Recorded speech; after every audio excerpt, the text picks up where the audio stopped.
Hi everyone and welcome back to another video. So if you built your site using Hostinger Website Builder and you are trying to send data via webhooks in 2026, here is the unfiltered reality, straight, technical and honest.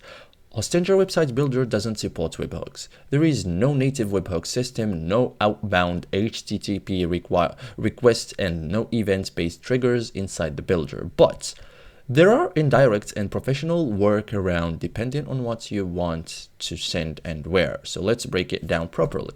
Okay, so first thing first, the first method is Stripe webhooks. Okay, so this is the only true webhook solution that works cleanly. So how it works: Hostinger, Stripe, webhook, your system. So this is the order. Okay, so why this works: Hostinger connects natively to Stripe and Stripe fully supports webhooks. So you can trigger webhooks on payments, internet succeeded. Okay, so webhooks are configured inside Stripe, not Hostinger. Okay, so method 2, for example, forms, email and webhooks. Okay, so this is a workaround, not a real integration. So flow, we have Hostinger, form, email, middleware and webhook.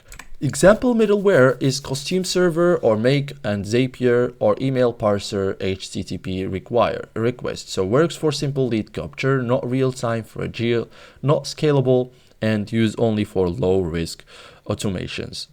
So what you cannot do with Hostinger Website Builder, you cannot create outbound webhooks, catch and inbound webhooks, trigger webhooks on UI events, use REST APIs, and install costume scripts. So thank you guys for watching this video and see you in the next tutorial.